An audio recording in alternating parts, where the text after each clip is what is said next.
जानना चाहेंगे कि श्रावणी सोमवार है और श्रावणी सोमवार के साथ साथ श्रावण चल रहा है तो शंकर जी का विशेष महत्व है। तो शिव के बारे में आप क्या कहेंगे? शिव शिव कौन है? तव तत्त्वं न जानामि कीदृशोऽसि माहेश्वर यादृशोऽसि महादेव तादृशाय नमो नमः। सबसे पहले शिव का वर्णन करते समय, शिव के स्वरूप का वर्णन करते समय जो वर्णन करता है वह सबसे पहले ही लिख दिया कि तव तत्त्वं न जानामि, आपके तत्व को मैं नहीं जानता। कीदृशोऽसि माहेश्वर, हे माहेश्वर आप कैसे हैं। यादृशोऽसि महादेव तादृशाय नमो नमः, आप जैसे भी हैं, जैसा भी आपका रूप है, जैसे भी हैं, निराकार साकार ब्रह्म जैसे भी आप हैं, तादृशाय नमो नमः, वैसे ही मैं आपको प्रणाम करता हूँ।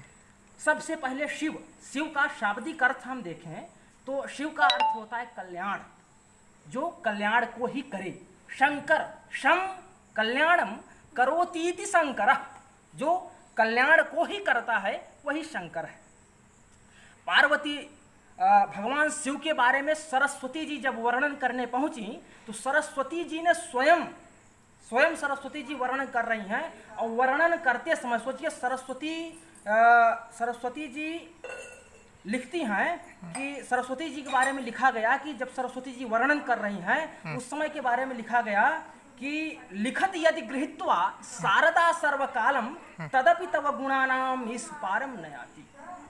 यानी शारदा सरस्वती जो ज्ञान को देती है, सारम ददाती थी शारदा, जो ज्ञान को देती है स्वयं सरस्वती ही, अगर आपके स्वरूप का वर्णन करने आ जाए, आपके स्वरूप के बारे में बताने आ जाए और लिखत यदि गृहीत्वा शारदा सर्वकालम अहर निश लिखना प्रारंभ करे, हमेशा लिखती ही रहे, तब भी आपके गुणों के बारे में नहीं बतलाया जा सकता है। ऐसे आपके गुण हैं। और वेद ऐसा वेद जो पूरे विश्व का, पूरे संसार का आदि ग्रंथ है, प्रथम ग्रंथ है, और जिसमें अनंत ज्ञान भंडार हैं, अनंत शब्द हैं, हजारों 10,000 से ज्यादा मंडल हैं, 4 वेद हैं। तो उन चारों वेदों में अंतिम में भगवान शिव का वर्णन करते करते जब अंतिम पहुंचा कि अब हम नहीं कर पाएंगे, तो अंतिम में उसने लिखा कि नेति नेति नेति, यह इतना ही नहीं और भी है, और भी है, और भी है। तो हालांकि उन्होंने वर्णन में लिखा सहस्त्र शिरखा पुरुषः सहस्राक्षः सहस्रपात सभूमि गुं सर्वत्र स्फृत्वा त्यतिष्ठद सालगुलम, यानी सहस्त्र शिरखा उसके 1000 सिर हैं, सहस्त्र पुरुषः सहस्त्र शिरखा पुरुषः सहस्राक्षः हजारों आंखें हैं, सहस्राक्षः सहस्त्रपात हजारों पैर हैं, सभूमि गुं, और इसी पूरे संसार चक्र में ही वह विद्यमान है। सर्वम खलुमिदं ब्रह्म, हर जगह विद्यमान है, उसने ही कहा। हालांकि प्रत्यक्ष के बारे में अगर हम कालिदास जी के बारे में बात करें, कालिदास जी प्रत्यक्ष शिव की अर्चना किए हैं, पूजा किए हैं, वंदना की है प्रत्यक्ष शिव की। किस तरह और प्रत्यक्ष शिव जो है उन्होंने प्रत्यक्ष शिव प्रकृति को ही माना, यानी जो प्रकृति है वह शंकर साक्षात शिव स्वरूपा है, शिव जी के ही माध्यम से चल रही है, शिव का ही अंश है। सर्वम खलुमिदं ब्रह्म का यहाँ पर पूरा रूप से दिखलाई पड़ता है, परिभाषित होते दिखाई पड़ता है। कालिदास जी लिखते हैं कि या सृष्टि सृष्टुराद्या वहति विधिहुतम या हविरयाज होत्री एद्वे कालम विधत्तः श्रुति विषय गुणा या स्थिता व्याप्य विश्वम या माहुः सर्वबीजम प्रकृतिरीत्या प्राणिनः प्राणवन्तः प्रत्यक्षाभिः प्रपन्नस्तनुभिरवतुस्ताभिरष्टाभिरीशः। यानी या सृष्टि सृष्टु या सृष्टु या आद्या सृष्टि, वह जो ब्रह्मा की पहली सृष्टि, यानी कि पहली सृष्टि जल ही उनकी पहली सृष्टि है ब्रह्मा की। या सृष्टि सृष्टुराद्या वहति विधिहुतम या विधिहुतम विधिना यत हवनम कृतम तद यद वहति, जो विधि के द्वारा किया गया हवन है, उस हवन को जो वहन करता है, ढोके ले जाता है, ऐसी अग्नि, दूसरी सृष्टि अग्नि। और वहति विधिहुतम या हवि ही, उसमें डाली गई जो हवि याच होत्री, और जो वह होत्री है। यानी प्रत्यक्ष प्रत्यक्ष और ये 4 हुए, पहला दूसरा तीसरा चौथा, ये 4 स्वरूप हुए। 4 स्वरूप हुए। 8 स्वरूप के बारे में कालिदास जी दूसरे पंक्ति में लिखते हैं कि ए द्वे कालम विधत्तः, जो काल का निर्धारण करने वाला है, काल के अनुसार काल को बतलाने वाला है, ये द्वे कालम सूर्य और चंद्रमा विधत्तः काल को धारण किए हुए हैं, श्रुति विषय गुणा या स्थिता व्याप्य विश्वम, और जो श्रुति के विषय का गुण होता हुआ, यानी कि आकाश, जो आकाश है 4 और 2 6, या स्थिता व्याप्य विश्वम, पूरे विश्व में जो व्याप्त है ऐसा आकाश 6 हुए।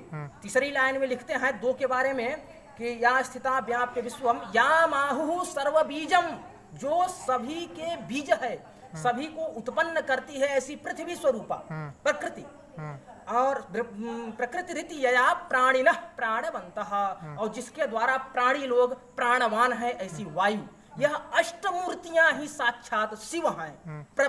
प्रत्यक्षा भी, और यह प्रत्यक्ष है, प्रत्यक्षा भी प्रपन्न, प्रत्यक्ष रूप से दिखलाई देती हुई जो यह हमारे सामने सृष्टि है, प्रकृति है, यही प्रकृति ही शिव है, क्योंकि प्रकृति का भी स्वभाव कल्याण करने वाला ही होता है, और शिव का भी स्वभाव केवल कल्याण करना है और कुछ नहीं। शिव साक्षात कल्याण के स्वरूप हैं, जिसका कोई आदि नहीं है, ना ही कोई अंत है।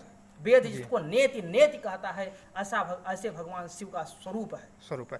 तो पंडित जी क्या कहते हैं, आपने ढेर सारे संस्कृत के शब्दों का प्रयोग किया, तो संस्कृत के बारे में कुछ बताएंगे कि आज श्रावण चल रहा है और श्रावण के 1 माह पूरा पवन पर्व। संस्कृत भाषा के बारे में बतलाते हैं। संस्कृत भाषा, जिसको देव भाषा भी कहते हैं, देववाणी भी कहते हैं, संस्कृत भाषा हम आपको बतला दें, संस्कृत दिवस जो है वह श्रावण मास के पूर्णिमा तिथि को ही मनाया जाता है, शुक्ल पक्ष में पूर्णिमा को मनाया जाता है, जिस दिन रक्षाबंधन होता है, उसी दिन संस्कृत दिवस मनाया जाता है। संस्कृत दिवस के रूप में उसको मनाते हैं। आज सोमवार है और रक्षाबंधन का दिन है, यानी आज ही संस्कृत दिवस है। चलिए, बहुत बहुत तो संस्कृत की विशेषता हम बतला दें, संस्कृत बोलने वाला व्यक्ति को कभी भी हार्ट की बीमारी नहीं हो सकती है। यह वैज्ञानिक कहते हैं, ये वैज्ञानिक का शोध है कि संस्कृत जो बोलता है उसको कभी भी हार्ट की बीमारी नहीं हो सकती, यानी उसका हार्ट अटैक जो बोलते हैं आजकल सामान्य बीमारी हो गई है कि चलते फिरते हार्ट अटैक हो गया, वो मर गया, इस तरह से सामान्य सांस संबंधित बीमारी पूर्ण रूप से संतुलित रहती है मात्र संस्कृत के उच्चारण से, वेद के उच्चारण से। वेद का उच्चारण करने वाला व्यक्ति, वेद को संस्कृत को पढ़ने वाला व्यक्ति की बुद्धि जो है वह सामान्य बालकों से, सामान्य भाषा पढ़ने वाले बालकों से IQ प्रेशर, उसका IQ लेवल और भी ज्यादा होता है, बहुत ज्यादा होता है। एक संस्कृत बालक का और सामान्य बालक का संस्कृत से मतलब हमारे IQ भी बढ़ती है। और भी एक विशेषता हम बतला दें, संस्कृत जो भाषा है, विश्व की 98% भाषाएं सीधे तौर पर संस्कृत से मिलती हैं। 98% भाषा। उदाहरण हम देते हैं, इस समय अंग्रेजी भाषा का बहुत महत्व चल रहा है। अंग्रेजी भाषा के बारे में हम बतलाते हैं। अंग्रेजी जो भाषा है, इंग्लिश जो भाषा है, वह सीधे तौर पर संस्कृत से मिलती है। लोग जानते नहीं हैं, इसलिए सोचते हैं केवल इंग्लिश ही है और संस्कृत कुछ नहीं है। हम बतला दें, इंग्लिश के हजारों शब्द ऐसे हैं जो सीधे तौर पर संस्कृत से मिलते हैं। उदाहरण के लिए जैसे देख लीजिए, गो माने जाना, और हमारे यहाँ गमलरी गतौ, गम धातु है, गम माने जाना, वहाँ गो यानी जाना। कितना अंतर है, कल सामान्य अंतर है, थोड़ा सा। डू यानी करना होता है, हमारे यहाँ डुक क्रियाई करणे धातु है, डू पूर्वक क्रि धातु से करने के अर्थ में प्रयोग करोति बनता है, यानी वहाँ डू है, यहाँ भी डू पूर्वक क्रि है। अब इसके बाद बतला दें हम, जैसे वहाँ फादर है, अब यहाँ पितर है, वहाँ मदर है, यहाँ मातर है, वहाँ सुनु है, वहाँ सन है, जो पुत्र के लिए सन का प्रयोग करते हैं, हमारे यहाँ सुनु है। वहाँ यूयम, वहाँ यू माने तुम होता है, हमारे यहाँ यूयम माने तुम होता है। ऐसे हजारों शब्द आपको मिल जाएंगे जो सीधे तौर पर संस्कृत से निकले हुए दिखलाई पड़ते हैं। इसीलिए संस्कृत हर एक भाषा की जननी मानी गई है। तो पंडित जी, हम ये भी जानना चाहेंगे, ब्राह्मण शब्द आज समाज में चल रहा है और ब्राह्मण के लोग लेके थोड़ा सा भ्रमित रहते हैं कि ब्राह्मण शब्द क्या है, ब्राह्मण की उत्पत्ति कैसे हुई। तो ब्राह्मण के बारे में कुछ बताएंगे पंडित जी? ब्राह्मण किसे कहते हैं? सबसे पहले आपका जिज्ञासा जो है इसके बारे में बतलाते हैं। ब्राह्मण कौन है? ब्राह्मण किसे कहते हैं? ब्राह्मण की परिभाषा की गई कि ब्रह्म ज्ञानम ददाति इति ब्राह्मण, जो ब्रह्म के उस परम शक्ति के, उस पर ब्रह्म के परम ब्रह्म को प्राप्त करने के लिए जो मार्ग का प्रशस्त करता है, मार्ग का निर्माण करता है, मार्ग को दिखलाता है, वही ब्राह्मण होता है। ब्राह्मण होता है। तो इस ब्राह्मण के बाद जब एक शब्द और भी है पंडित जी, जो बोलते हैं पुरोहित। हाँ।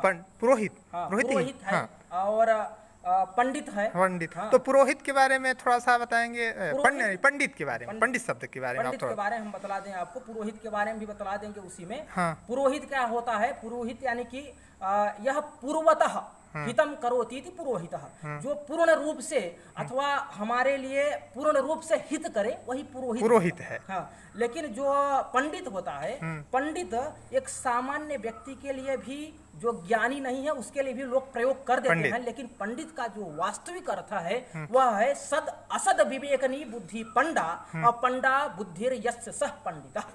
यानी सत और जो असत दोनों का क्या सही है क्या गलत है, ऐसी विवेक करने वाली, ऐसी निर्णायक बुद्धि जिसके मन में है, जिसके बुद्धि जिसके पास है, वही पंडा कहा जाता है। और ऐसी पंडा बुद्धि यानी सद असद को जानने वाली जो बुद्धि है, ऐसी बुद्धि जिसके पास है, वही वास्तविक में पंडित कहा जाता है, वही पंडित की परिभाषा होती है।